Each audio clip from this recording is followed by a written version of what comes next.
Warren, how would you define true success?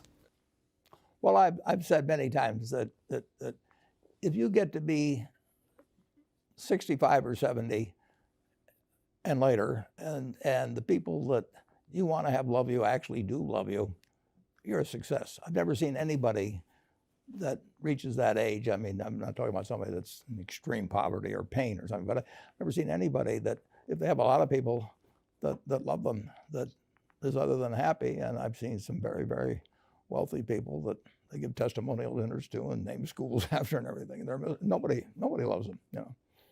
Their own kids would say, he's in the attic, you know. Nobody ever came.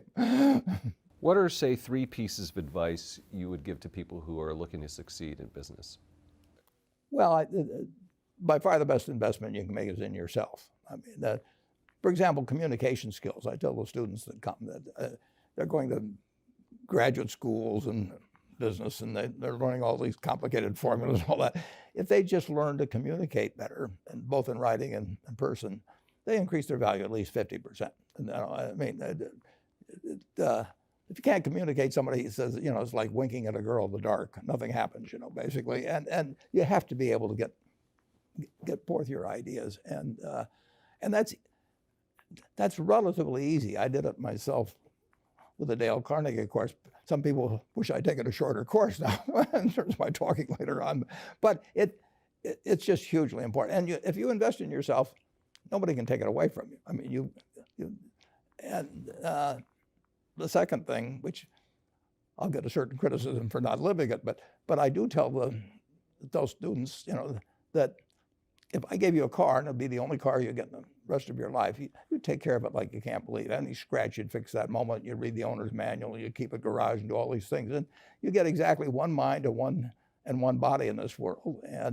And you can't start taking care of it when you're 50. By that time, you'll have rusted out if you haven't done anything. So you should really make sure that you just remember that you just got one mind and body to get through life with and to do the most with it. What about life advice? Well, life advice is, you know, the most important thing, aside from the things I've talked about already, is really who you associate with. You want to associate with people that are better than you are. I mean, basically, you'll go in the direction of the people that you associate with, and you want to have the right heroes. You want people, if you want to emulate somebody, you better pick very carefully who you want to emulate. And when obviously you can't pick your parents. They're going to have an enormous influence on you, but you don't get a choice on that. But you get choices as you go down the line, and who you admire, who you want to copy, and the most important for most people in terms of that decision is their spouse. It's also important in terms of a partner in business, but the partner in life is the most important one. You want to pick a spouse that's better than you are, and then he or she, and you hope they don't figure it out too fast. Great. Biggest mistakes people make when investing?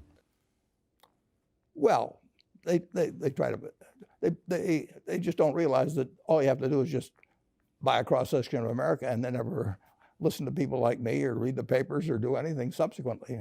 They think that because you can trade, you should trade. You buy a farm, you buy an apartment house, you can't resell it tomorrow, and you know the cost of moving around.